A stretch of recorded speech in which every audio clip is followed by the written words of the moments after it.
1/3 of the conference attendees are community members. Imagine a conference where you're coming and you don't have this awkward feeling like, who do I meet first? Like, how do I even start a conversation?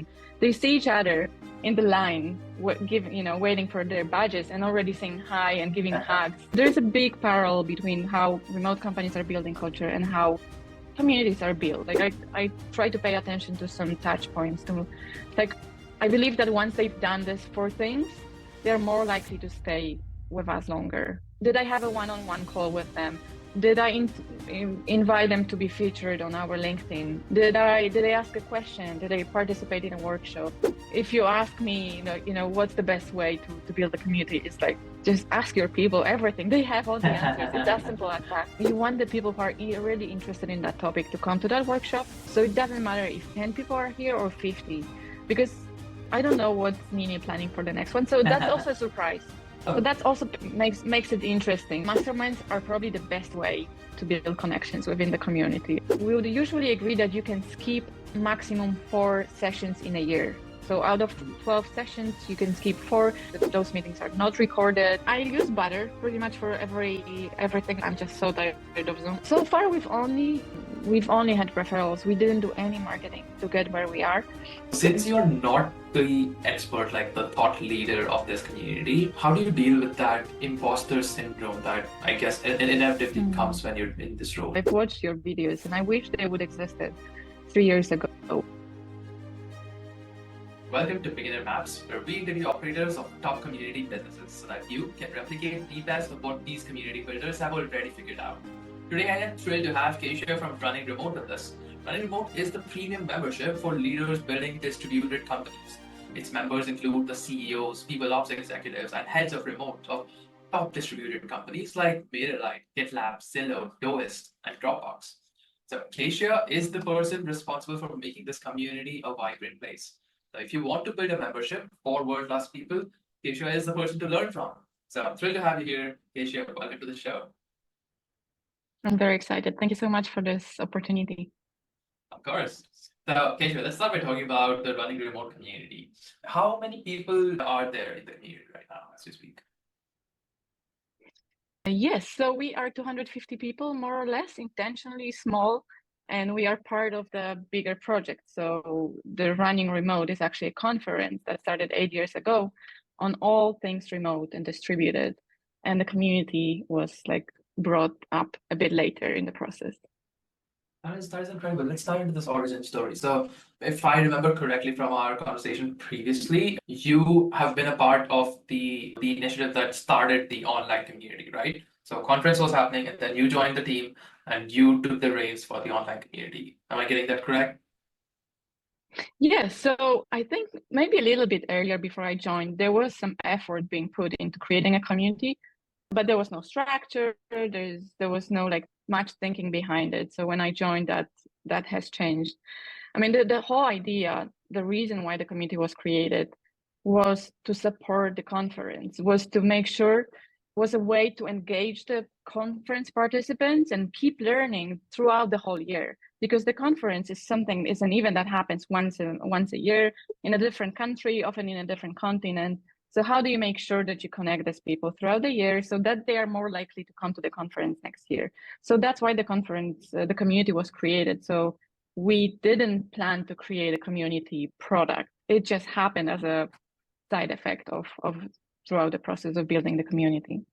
I love this. And I'm on the website and I see that, this community right now, it's its own membership and one of its perks include like conference tickets. And I feel like that's a really cool business model because then you have an ongoing engagement with anybody who's coming into the conference. So it really helped us to create that loyal members, loyal people who are going to come to the conference afterwards. And I remember, I think the first time we've measured that maybe 10-20% of people from the community would come to the conference. And at this point, it's pretty much half. And I would say 1/3 of the conference attendees are community members. So imagine a conference where you're coming and you don't have this awkward feeling like, where do I go first? Or who do I meet first? Like, how do I even start a conversation?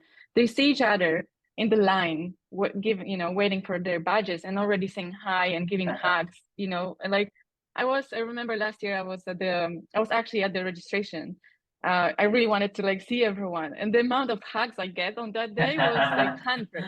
And everyone was thinking, you know, whoever was not part of the community was thinking, who is that person? Why is everyone hugging her? So that's totally changing the way the conference, you know, the way like conference is so, it's a place where there's no this awkward, you know, networking happening. Like they all know each other. I love this. And as I'm on the website, I also see that it mentions we only accept founders, CEOs, COs, and people ops executives, and remote heads of remote and distributed companies to the community. So this is like a very specific, you know, target. Why? Yeah, can you talk about this decision to limit the community to these people? Yes, for sure. I think that's, so this is the first thing I've actually changed when I joined the team, because I've noticed that, you know, some people are engaging more, some people are engaging less, that's normal. But the people who are actually making the difference, like in terms of remote management, implementing remote best practices inside of the company, it's either a founder when the company is still small and they don't have people ops. You know, the founder, as you know, you're a founder, you're doing everything from sales to marketing, from like creating a culture within your organization. Once the company grows, that kind of get outsourced to people ops team. And I don't mean like the culture get outsourced, because it could never get outsourced. Like it's the founder's story as well that matters here, but and their values. But the implementing the remote best practices, it becomes part of the usually people ops team. And now, as we see the big change happening in the workspace and employees wanting more flexibility, the whole world is opening up. You know, the enterprise companies bigger with like thousands of employees and more want to be more flexible, and Atlassian is leading that. But there's many more. There's Zillow, there's NetApp, there's many more that are part of the community that want to learn how do we even get started. And the remote companies have all that knowledge on a smaller scale, perhaps, but it's very applicable and transferable. So that's why we've started accepting people from enterprise companies. And this is a bit tricky because their titles vary from like head of team anywhere to head of new ways of working to whatnot. Like there's so many titles. It's all new, so we're all learning at the same time. But usually these people would be in charge of workspace experience. That's something they would have in their responsibilities, and they would be the ones implementing the best practices of remote work. And so this is a very yeah, intentional change. And obviously we have people from remote organizations applying all the time, like a marketing head of marketing on head of product, and they say, yeah, but I lead the team remotely, I have that knowledge. Yes, you do, and obviously you have that knowledge, but they are not the ones implementing that throughout the whole organization. So there's a big difference. So while they would be perhaps learning, maybe they would not be you know, like engaging at the level that people ops people are engaging. So it's very intentionally now. I love this. This is really strong to have a stance on who is this community for and who is it not for. And this is like an advice that a lot of people give, but it's one of those things that's difficult to implement, because you know what might happen is, even if I'm like, yeah, I know that this community is not for this segment of people, but somebody's ready to pay me money to get into the community, and I'm just like a small team and a small business, then I'll be very, you know, inclined to accept that money and let this person in. Yeah, I know.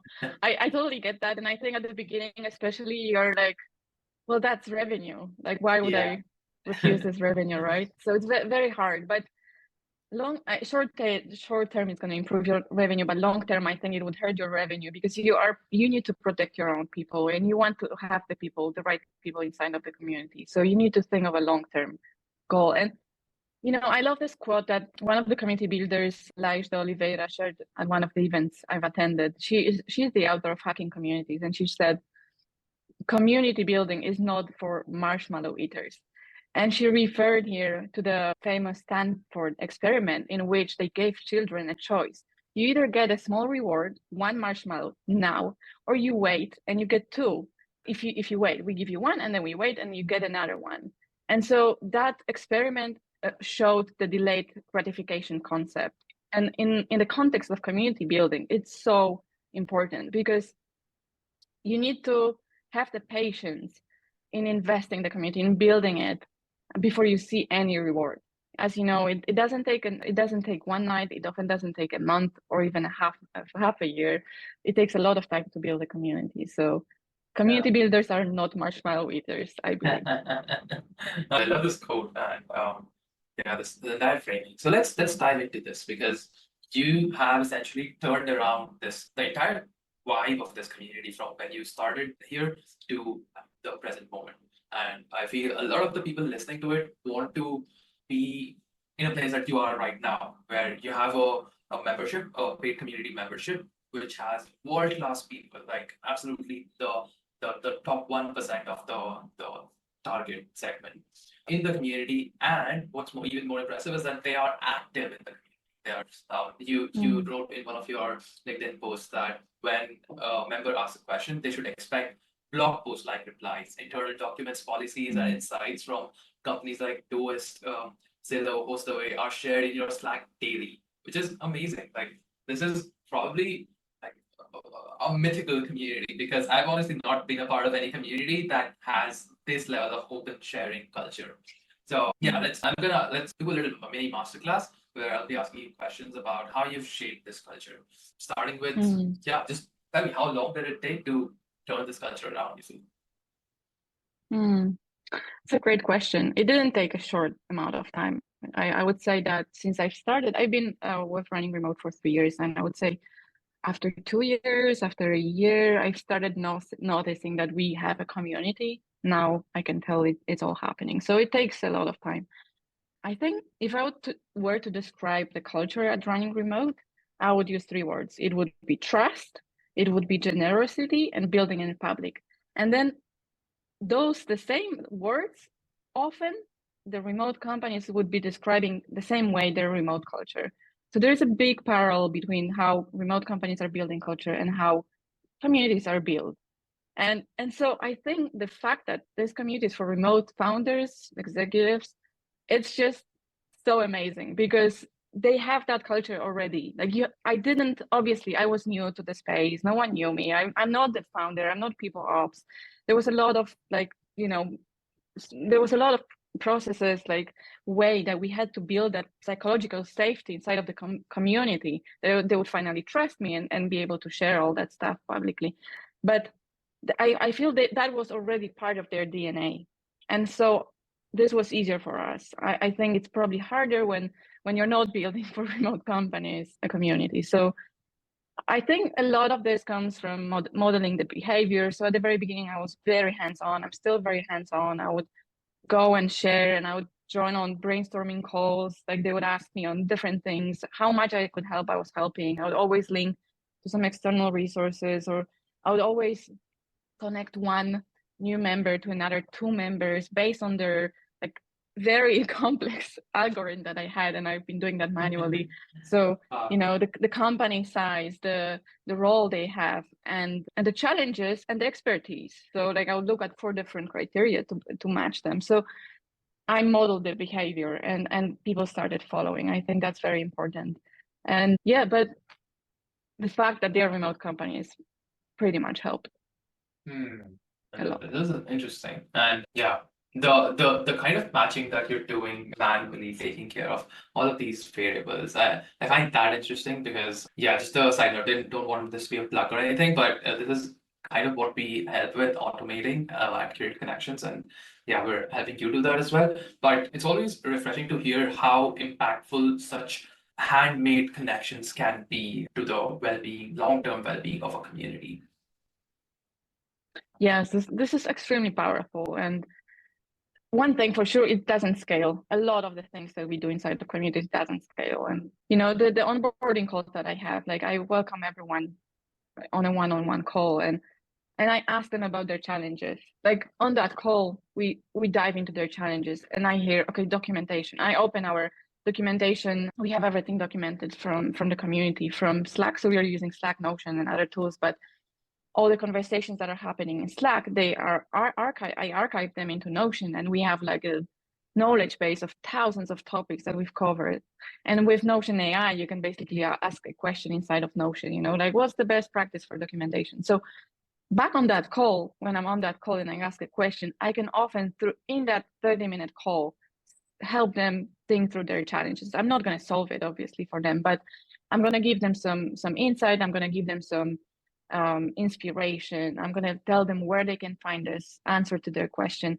And I immediately can think of people I can connect them with. So that calls are so important, because yes, I understand that. I have it written. I can quickly search, through my old documents and application forms to see who I can connect them with. So a lot of this doesn't scale, but it's extremely important to build a community.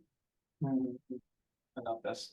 And in one of your posts, you were talking about the telltale signs that have convinced you that the community has cultivated like a really giving culture. And one of the signs was that conversations have shifted from what can I get to how can I give, how can I help.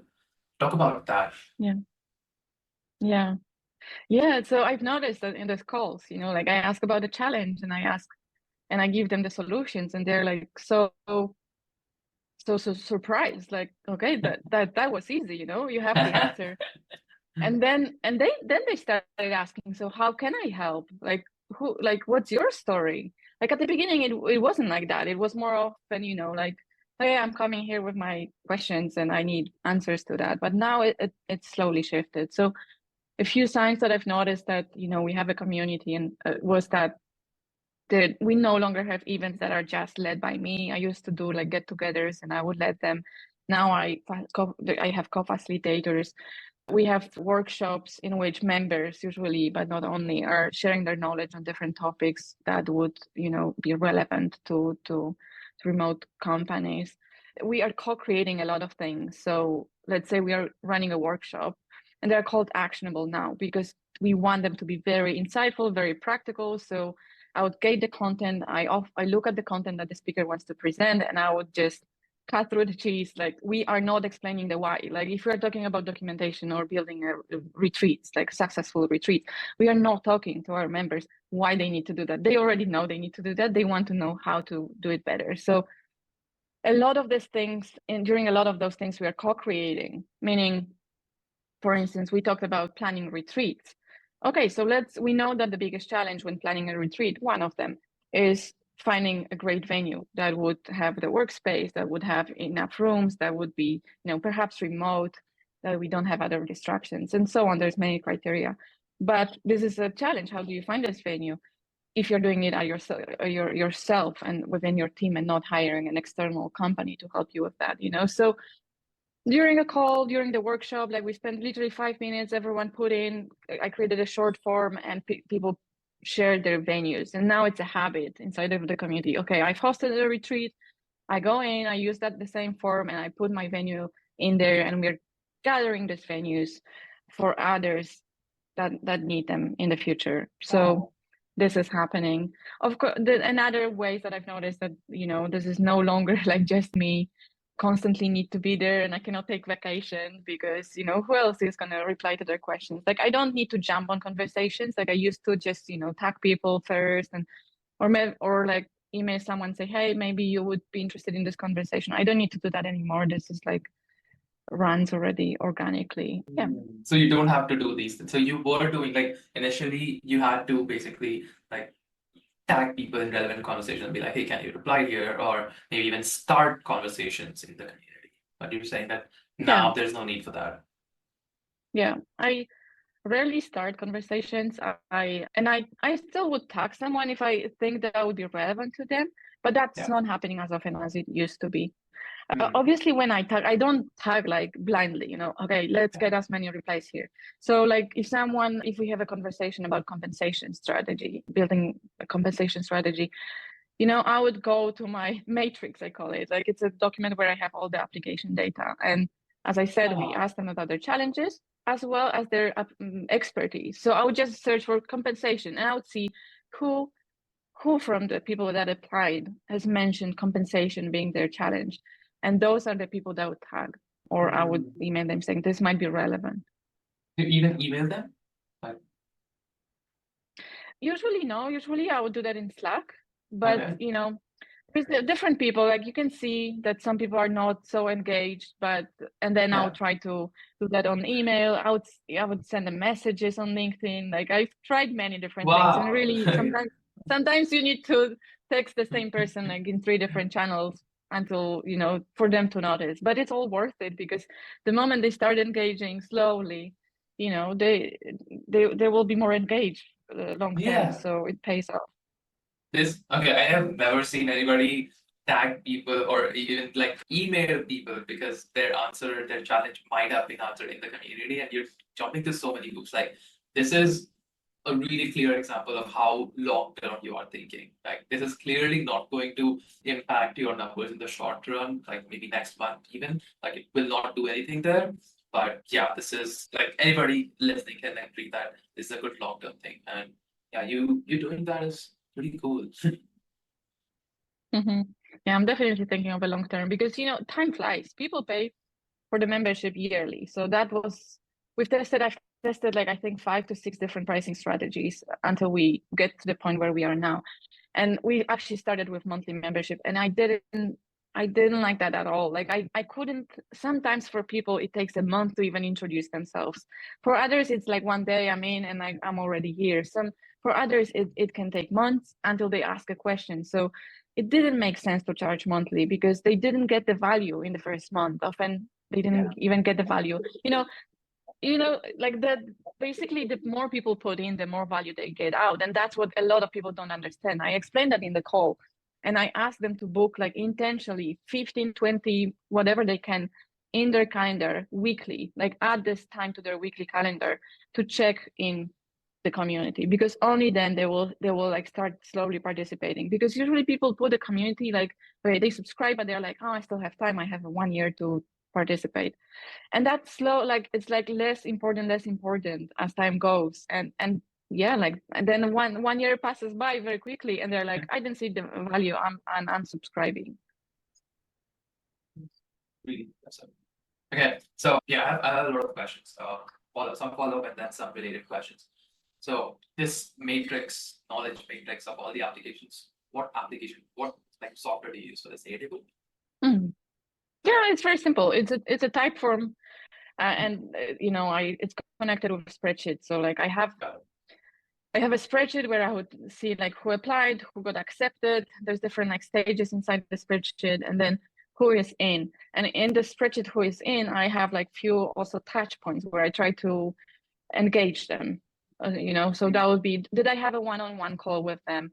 Did I invite them to be featured on our LinkedIn as one of the members? Did I ask a question? Did they participate in a workshop? Like I try to pay attention to some touch points to, like, I believe that once they've done this 4 things, they're more likely to stay with us longer. Tell me more about like these 4 touch points. What are the 4 touch points? Yeah. So the one-on-one call with me. Okay. The whether they've joined any conversation in the community, like whether they ask a question in an advice channel or ask me anything channel. Have they attended any events, get together or workshop or something like this? Have I showcased them? Like, did I invite them to be showcased on LinkedIn? That would be the 4, like the minimum that I would expect them to do. And you have found that these 4 touch points are like, so you basically try to get a new member through these 4 touch points as soon as possible. Yeah. And sorry, I didn't mention the Notion library, the community knowledge base. Like, I also want them to understand they have all the answers there.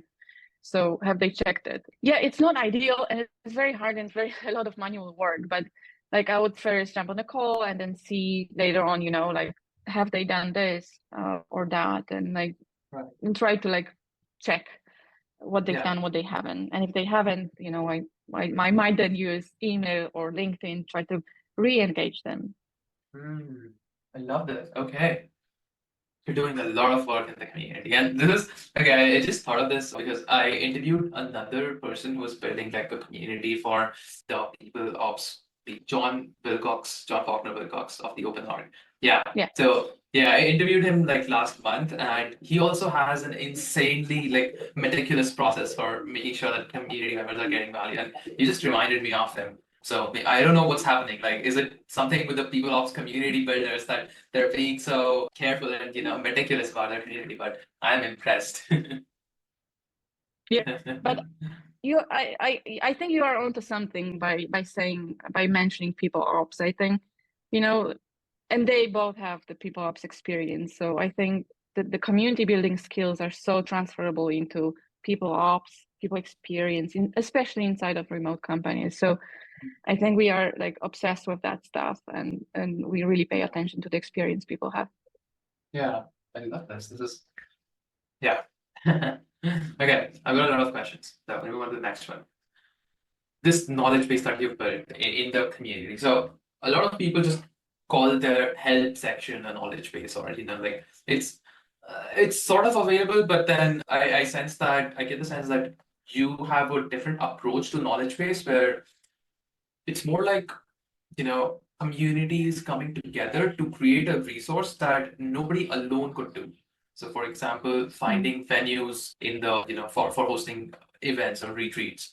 Like if you as a single person decided that okay, let me create an article that contains 25 venues, like you wouldn't be able to do that because you don't know what are the 25 venues that people have tested that have been successful in hosting retreats.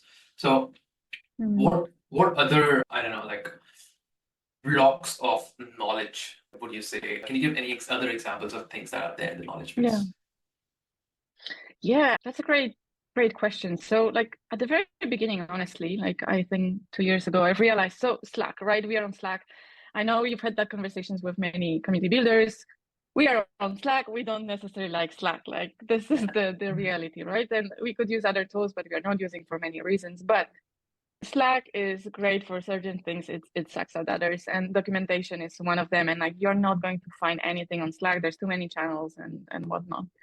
So I was like, I've seen so much, great answers inside of the community, and I was like, we are gonna lose this. Like this is gonna disappear. How are people gonna find it? So I had like a huge like anxiety moment when I was like, I went on like one of my Fridays, which is my no meeting day, and I just copy pasted everything, and I'm like, I'm doing this. And I remember having a conversation with like the executives like running remote team, and they're like, does it make sense? It's so much work, and I was like, I'm doing it for myself, and that's how it started. So that when someone asks inside of the community a question like, so what tool are you using for engaging employees? I can refer them back to something like, so we don't keep constantly having the same conversations because no one wants to hear, especially the member that has been here for 3 years. They don't want to answer the same question for the fifth time. So it's my role. I see it as my role to give them the answer before anyone else. Like everyone is welcome to join the conversation, but I just wanted to protect the members that have been there for a longer period of time. And now when I shared, so now there's thousands of threads from Slack, and it's all categorized. You've seen my Notion. Yeah. So it's all very like clear, very, beautifully organized. There's categories there, there are questions.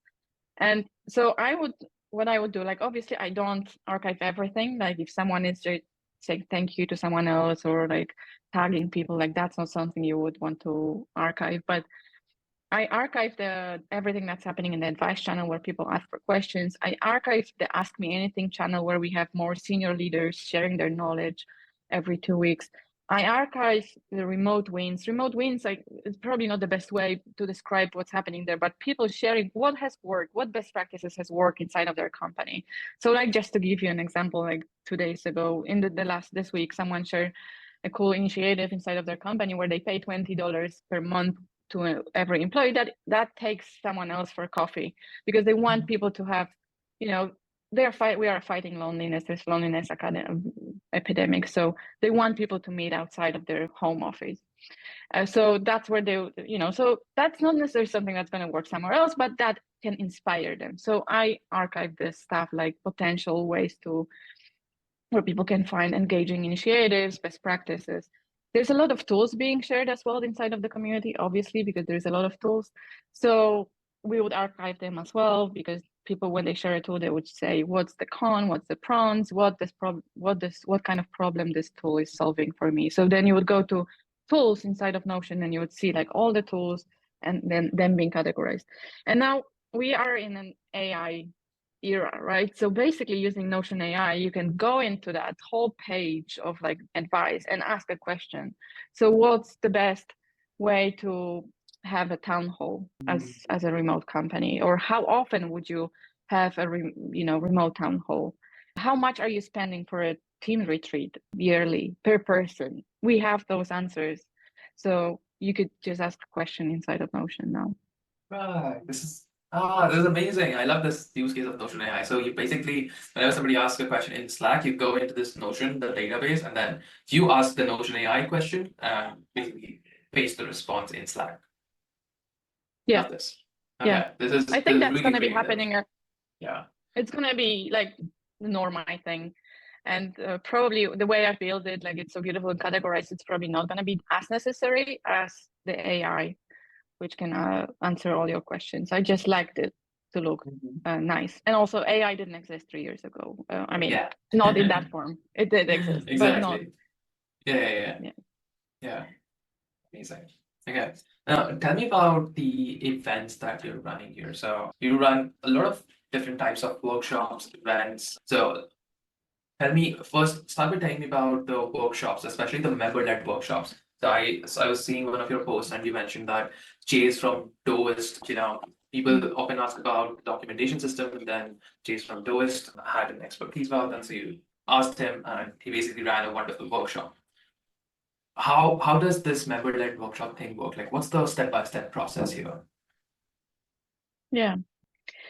So it all starts with a challenge. So I would often, go back to my matrix and look, what are the challenges? Are they changing? Like, is there something new coming up that I don't know about? I also run masterminds inside of the community. So, I see, and I run 5 groups. So that means pretty much 5 meetings every month because those are monthly. So I see what is being discussed. I know what their challenges are. And that informs the decision on what should be the next workshop. So that's the first thing. Like, you need to know why are you running them. You're not just doing them for the sake of having an event inside of the community. And then obviously a lot of members have that knowledge and can share. So I'd first look inside of the community who could lead a workshop on that topic, or I would ask them, like, who do you think should I would ask in these private channels for the mastermind groups that I have, like, what do you think, who would be great for that topic? And they would often have the answer. So I mean, the best advice, like, inside, like, going off track here, but if you ask me, what's the best way to build a community, it's like, just ask your people everything. They have all the answers. It's as simple as that. So yeah, so they would advise me someone, and then I would invite them to give a workshop. The important thing is, as I've mentioned that already, we don't cover the why, because we want to go deep dive. This has to be very insightful, very practical. The speaker needs to share templates or a framework or a spreadsheet or something, like, as a takeaway. And another rule that I have, I believe that the people that come to the workshops, our remote companies, our people ops, our founders, they have that knowledge already. They are doing this maybe differently, maybe at a different stage, but they're already doing this and have lots of insights. So as much as this knowledge, subject matter expert has the knowledge and I want them to share it, it's equally important for me that the members who came to that meeting share the knowledge that they have, and they share it between each other. I think that the amount of knowledge that the community has and the expert has is equally important and equally valid. And often people want this peer comparison more than anything. Like, there is an expert that can share that, but I want to compare myself with other companies. So how are you doing your benefits? How are you organizing your retreats? And you want to know from someone who has done this, basically. So it's very important for me. And last thing, the co-creation, I already talked about that. If it's relevant, if it's possible, I want to co-create with members on that workshop. So we would create a database of retreats venues, or we would go, and we had a workshop on culture, like, how do you build the culture? So then we would actually talk about the culture as running remote community. Like, we would choose a mascot, and like we would like make it actionable for the community this time. But usually it's for the members. And I often at the beginning was thinking, and I think a lot of us make that mistake, quality. I really wanted to have a lot of people joining the workshops or any event, really. Like, but then I realized it's not about this, it's quality over quality. So you want not like, you want the people who are really interested in that topic to come to that workshop and get the value. So it doesn't matter if 10 people are here or 50, because it doesn't matter. The workshops are so detailed and such a deep dive into one specific topic that not everyone is gonna, doesn't need that. Like, let's say we talk about compensation strategy. Like, it might be relevant to a very little amount of people inside of the community, but it's very relevant to them. Yeah. So it's like depth versus breadth. So you're prioritizing depth of a workshop over the breadth. Absolutely. And that's one of the events we have inside of the community. But we also have get-togethers, obviously, and I've been looking for a formula for that for a long time. I think we found something that finally makes sense and it's great. So a lot of the challenges of remote companies are around engagement. And that's like, I would say, in every second community application, like engagement, and community builders know this because there's no playbook for that. There is no one right answer. There's many tools, there is many formats, and it also changes. Like, the fact that you have one thing that works now doesn't mean like a month later you're gonna try to do the same thing and you're like, that worked. And it doesn't, because people get tired of it, they got bored, and you need to constantly think of something new. So the same challenge as community builders have, the remote companies have inside of their companies. They want their remote team to be engaged and take part in decision making, in documentation, in whatever. And so I was thinking, how do I make this relevant to, like, how do we help them with this challenge? So that's how we started doing the get-togethers. That, first of all, I don't run them anymore. I have Nini Fritz, hi Nini, if you're listening, thank you so much for being my partner in crime for this. But basically, she is doing that. That's her passion. She's helping remote companies to engage, connect better. And so she is coming every 3 months to run this, and she brings a wealth of knowledge, best practices, templates, and every get together is different, because we might be talking in August. Last time we've met, we basically jumped on a tour around the world. It was, people were still, a lot of them on vacation, spending time with their kids. So, like, it had to be relevant at that time. And we gave them the template, go and use that inside of your team. So that's something that, and also we test different tools. There's so many tools that the remote companies need to constantly test. Like, is this the next tool? Like, the next tool is coming up in the space. Like, I need to do a demo. If I'm a remote company, I need to demo that. I need to find out if it's a good tool for our needs at the moment. Like, why don't me as a community manager inside of this community do this work for them? I invite them to an event, run on a different tool, and they can test it out. They can see if they like it. I love that approach. And yeah, Nini is amazing. I was talking to her a couple of weeks ago, and she mentioned these workshops. And this is one of the, I'm so glad you brought it up, because this is one of the things I wanted to dive into. So you mentioned this event that you did where it was a tour around the world. Like, tell me about some of the other formats of events that you have done and maybe you keep doing because they've been such a hit in the community. I think finding a way to that's really a really good question. Like, it's the event that we've created not only helps them connect, because obviously there will be different exercises, there are different breakouts, different flashcards. So it helps them connect, which we want people to connect inside of the community, but it also helps them with their challenges with engagement and give them practical insights. I think that's why this event works. So as much as you can, like, try to, do an event that's relevant to their challenges, that helps them connect, that like does a lot of things at the same time. And with Nini, we've tried different things. Like, but again, every get together is different. So at one we've talked about mental health, and at another we were connecting, talking about our vacations and mentioning, like talking about our summer memories from us being a child, the smell of vacation, what it means to us, and like, where would we go for vacation, and what was our wish list this year, and whether we've managed to achieve that. And so that was the last one. I don't know what Nini planning for the next one. So that's also a surprise.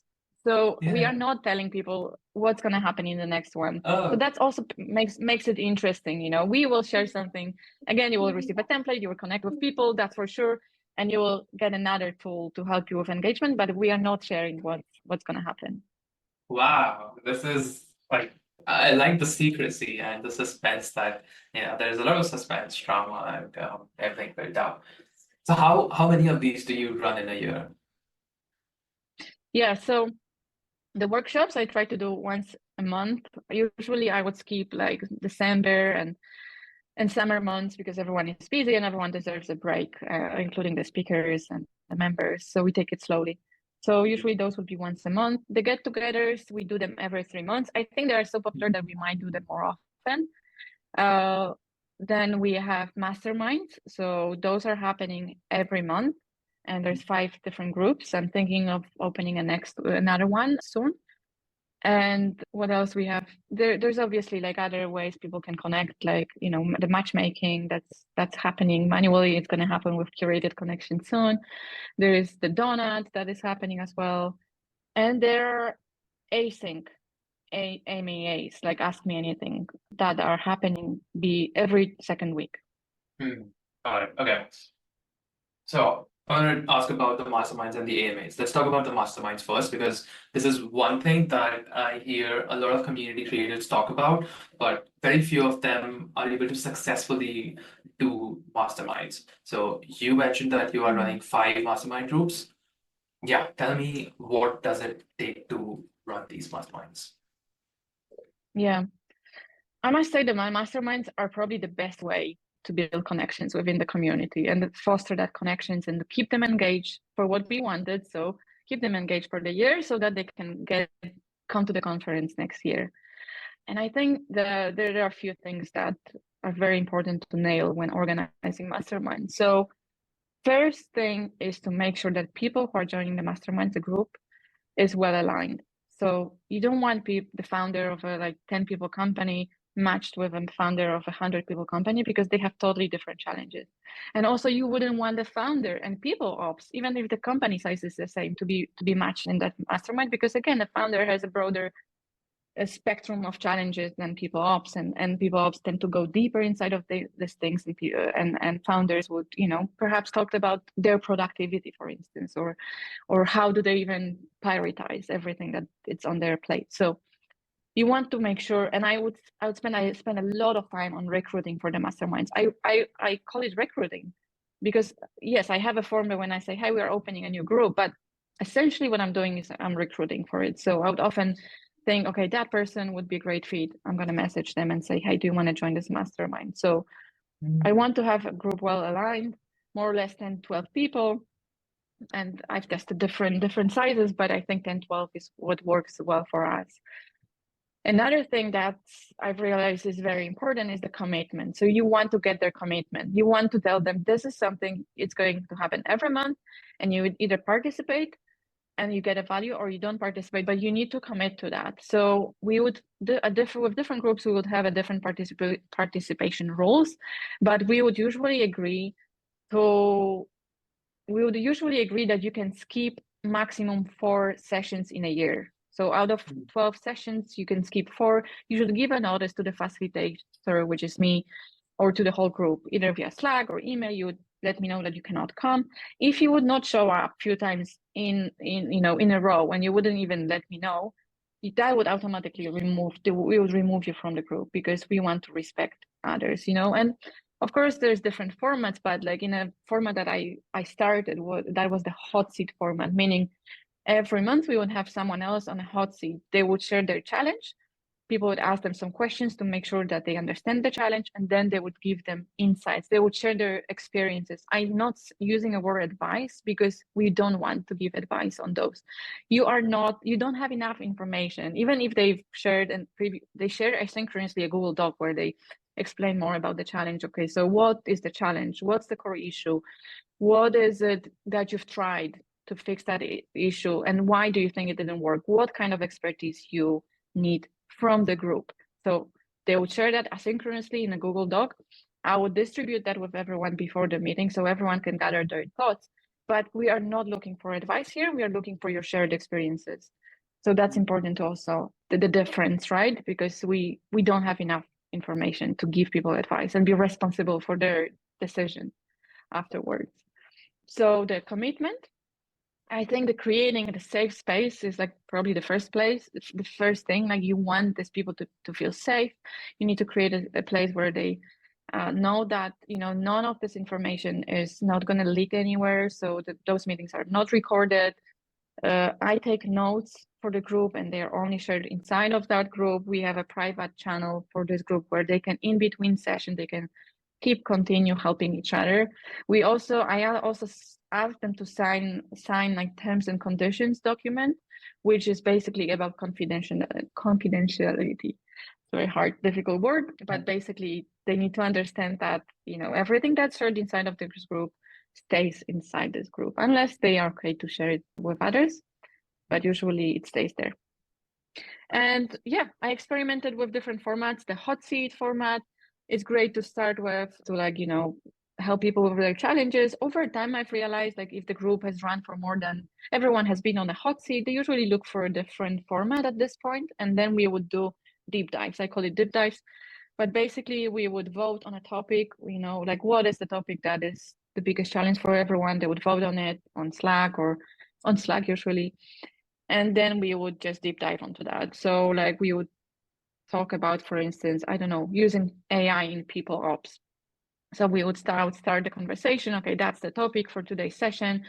And I would ask, what are the questions that you want answered in this session about that topic? And we would list the questions and we would go around the room and share those answers. And then if someone would like to deep dive a little bit about something that someone else is doing, that would be a great space as well to do that.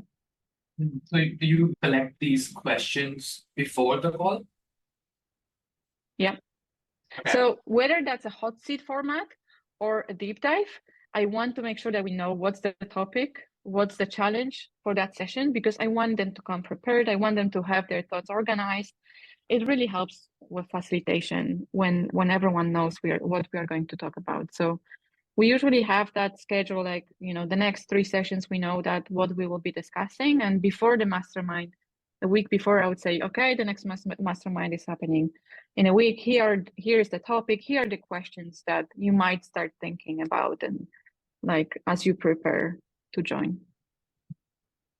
So when you mentioned that you have 5 mastermind groups, and each group is based upon the persona. So founders of X person companies will be one group, perhaps. Now, how do you handle the timing issue, the timing of meetings in this case? Because you can imagine, since it's remote people, they're spread around the world. So how do you do that? That's the part that I really don't like. And I think, time zones suck. There's no way. No, there's no way to easily fix that. And I wish there was, because if you look at our community map, we are basically spread across the whole world, but the majority is in the States, Eastern time zone, and then Europe. And then there's amazing folks in APAC that basically cannot join anything because everything is happening at their night, and they are not enough of a group to have something else. I mean, we are solving for that. We are having a meetups for them run by someone from APAC. So that's amazing that it's happening. But I think every community member has the same challenge. So for the mastermind, if there's enough interest, for instance, founders, I run 3 groups for founders. One is founders of big companies, founder of Doist, founders and C-level executives. They are together. CEO at Hotjar, the companies that have more than 100 employees, they would be in that mastermind. There is the founders that are smaller companies between 20 to 50, 60. And here I had a lot of interest, and they were all around the world. So I ended up creating 2 different groups, one for APAC, one for PT time zone. And that way I can cover LATAM, APAC, Europe, everyone in between. So yeah, you basically, if you have enough interest, you should split that to make sure that you include everyone, that it's inclusive. And tell me about the recruiting process, because that was interesting. So you manually, whenever you create a new group, you manually try to reach out to the people who will be a great fit for the group. So what are you saying to them? Are you trying to convince them to join, or are you saying this will be a good fit for you if you want to do X, Y, and Z? What's the pitch? Yeah, I mean it's relatively simple. Like it's we are running. I'm starting a mastermind for founders. He is who is interested, or he is who is part of it already. Usually that's like uh, the peer, including the peers, helps. And this is the format, and we'll decide on what time and when we're meeting later on. But before, like, we are telling them basically the pitch is that we will be talking about your challenges and we'll help you help you with navigate those challenges during those sessions. And those are your peers. Those are people who are going through the same challenges. They are in your shoes. So there's not much pitching really. Like I think people are aware of what the mastermind format is and what it is for. And I think especially founders, I think there's so many mastermind for founders, but I find that there's not that many for people ops. And they're such an amazing group of people, so generous, really taking care of like loving their teams. And so I think they value that someone is building this for them and putting them together in one room. It's pretty spectacular to see they pretty much all say yes, like there's not much pitching happening. I love this. And like, if you had to say like what types of people get the most value out of joining a mastermind, like what would be your answer? Because you have like 5 groups and you mentioned like about 12 people in each group, so that's less than 100 people, but there are people in the community. So Yeah, what separates this group of people from the rest? interesting question. I never thought about that. I think those are the people that want to dive deeper, and I think they understand the community, what community is, like there's so many people that join. I mean, so many, like in every community you have the lurkers, right? So people reading, they're also great. They're getting the value, they're reading that you don't know that they are reading, but there's plenty of them. But if you want to go deeper and actually intentionally be there and book that time in your calendar and join the mastermind, it's not a big effort. It's 1 hour per month. Then you know you're gonna get a lot of value. So I would say that they're the people that get it. They get that what community what kind of value they can get. They understand that the more they contribute, the bigger their value will be. Right, got it. And like we have 100 people. Like good that you did the math. One reason why, like, I'm the one person running this community, right? So I wish I could do more masterminds and there's more interest. I just cannot at the moment. Like running the 5 masterminds, running the workshop, running the get-togethers, and doing all the other things that I'm doing it part-time at the moment. I mean, part-time, almost full-time, but I'm not a full-timer. So that's crazy. yes, so like there could be more. There could be more, but it doesn't scale. Like I would have to have another person that will help me run those. Yeah. I have to say, like, it's crazy the amount of things that you're doing in the community as a solo person responsible for it. So that is kudos to you once again. Like, I've never seen, somebody do so many things like single-handedly. Yeah, I think a lot of us do. And I know you've interviewed a lot of community members and you ask them this question and you hear like one person. And yeah, but that's how often communities are run with like one person. And yeah. Yeah. That is also true. So, final question about the masterminds. Do you what's your software or, I don't know, what tool? Do you use any tools to help you, keep track of the masterminds and everything? Yeah, I use Butter pretty much for everything inside of the community, including the one-on-one calls. I'm just so tired of Zoom. I'm like, if I could, I would never jump on Zoom. And this is on Zoom, but that's a different story. But Butter just makes it so much more engaging. It's fun. It also helps me track the agenda. So you can create an agenda. I have the agenda inside of the Butter, and we start the first 5 minutes like check in. Then we have like introduction to the challenge. So in Butter, you see that the time is passing, and like the person that is sharing the challenge, they can see it goes red, and they're like, okay, I think my time is over. I don't need to stop them, like I don't think if Zoom has developed this tools at this point. Maybe they did. I have stopped using Zoom for a long time ago, but basically I don't need to nudge them and say time is over. They kind of see this, sometimes I still do, but it really helps facilitating with the facilitation of masterminds or anything, like really workshops as well or get-togethers. So I use better. Obviously, we have a private channel for this group in Slack. Sometimes I would email them. Like sometimes they want to be emailed and send them reminders. Hey, Mastermind is happening next month. With other groups, they are like Slack only, and we communicate in Slack. And I take notes during those masterminds. So as crazy as it is, I think a lot of facilitators are not doing this. They have maybe AI tool, and I've tried as well.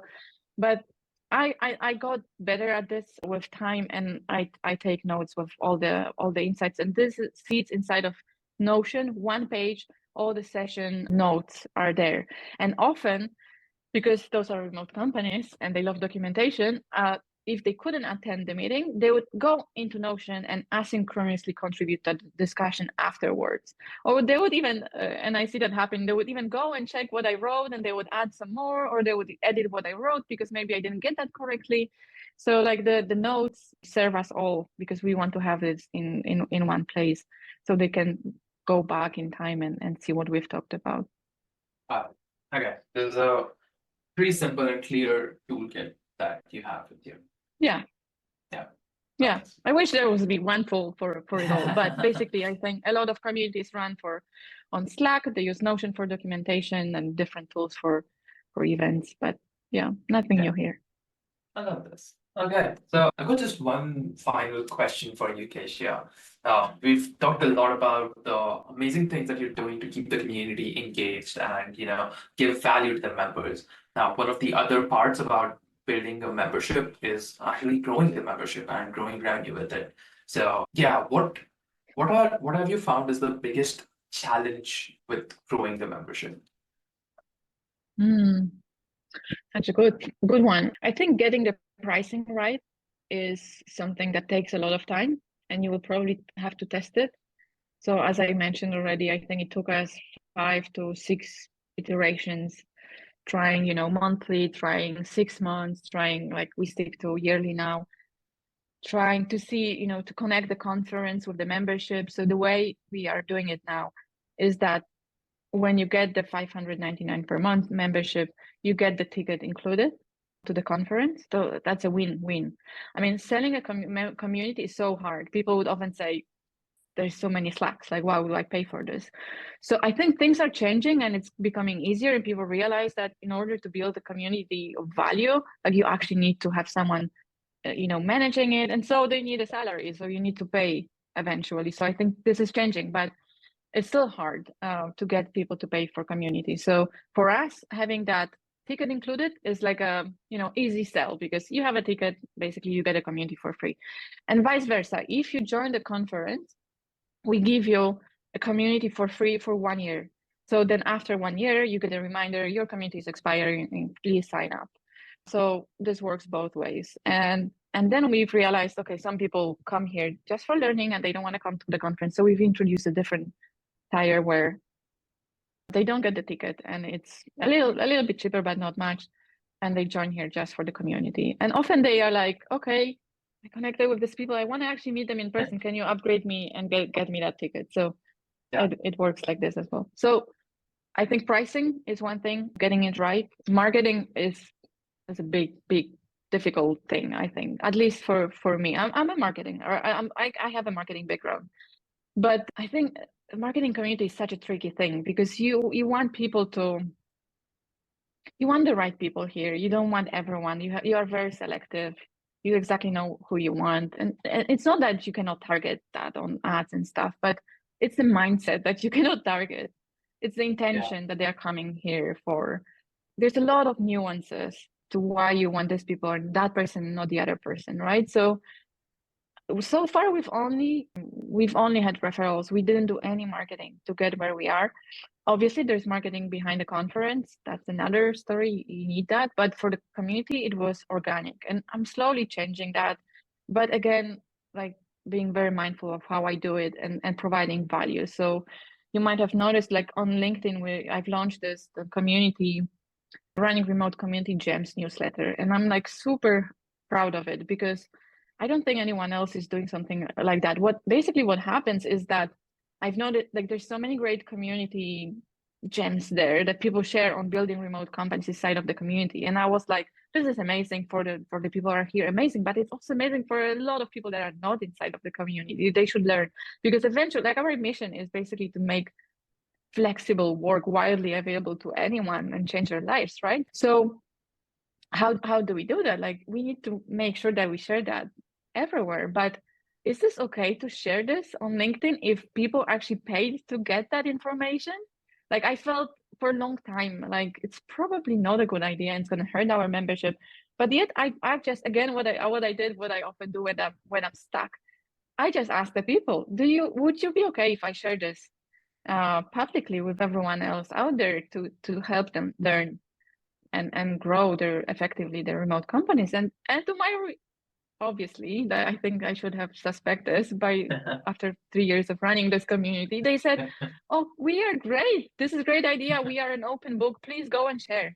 And I've realized how cool is this, like, that we are basically co-creating this newsletter. That's another co-creation inside of the community, because it's not me saying that's how you do async management inside of the community, that's not how you run retreats. I have no idea. I'm not a people ops person. I mean, at this point I do have some idea, but I'm not doing this. I have the theoretical knowledge about this stuff. So we are co-creating this newsletter. I'm building their thought leadership inside of the space, because they want to as well be recognized as thought leaders. And I'm tagging them, I'm tagging their companies, and also help them with employer branding, because they also want to get the best candidates for their companies, So there's a win-win for everyone, and I'm hoping that's going to help with marketing. And it's a way that I like, because it's giving value again, and not like saying, join us, we are great, like we do this, or I'm outside of my comfort zone doing everything that I'm doing on LinkedIn, but I've realized it's important. And through watching videos the videos, the interviews you do with community builders, I've learned how many of communities start because their founders were actually thought leaders in the first place, and they already had an audience. That's not what happened here. No one has knew about me 3 years ago. No one has, I had no followers on LinkedIn, and I had no knowledge, and I was just a community builder that came to this space. So it's absolutely the other way around that's happening here. And the marketing is now we are starting to do something, whereas a lot of the people had that in the first place. I love this. And this brings me, like, I'm sorry, I said that last question was the final one, but you just gave me a wonderful response, and that prompts like one question that I have to ask. So since you're not the expert, like the thought leader of this community, like a lot of people feel that they cannot start or lead a community in which they are not themselves the thought leader, but you're clearly doing it, you're doing a great job at it. So what would you tell them? Like, how do you deal with that imposter syndrome that I guess inevitably comes when you're in this role? Yeah, such a great question. I don't know how I have done this. Like, I don't have a formula. I didn't plan.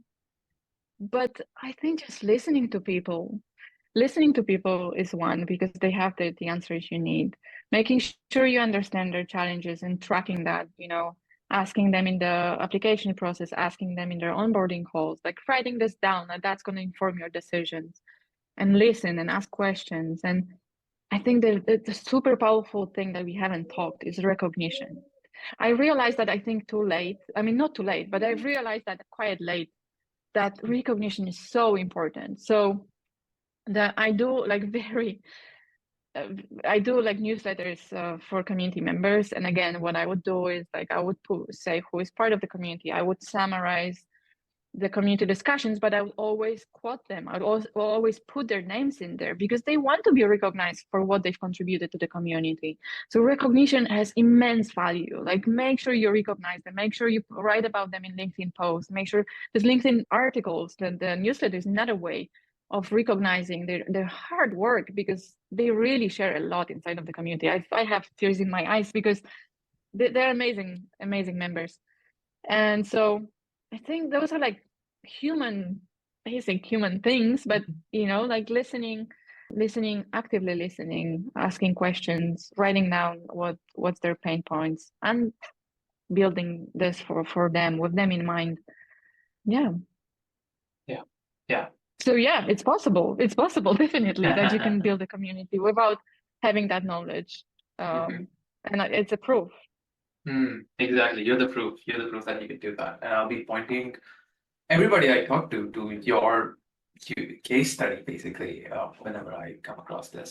So thank you so much, Kasia. I feel like I know that you're doing a wonderful job in this community. You've built a fantastic membership for this very select, very, small group of people that really need it. So congratulations on that. And, really you're doing a great job at that. So I love everything that you're doing. Thank you so much for coming here and sharing your secrets and your magic sauce with us.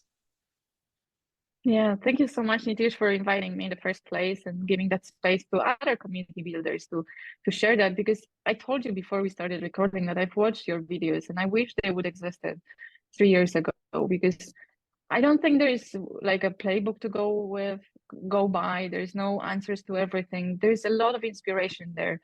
So even though I feel we are in a great space, like every time I listen, I'm like taking notes, thinking, okay, I should be doing this, or I could try this, because a lot of community buildings comes down to the experimentation mindset, and you just need to keep trying and keep trying. A lot of things will fail, but there will be things that will stick, and yeah, you just build on that. You build a flywheel. So Yeah, thank you so much for building that space for us.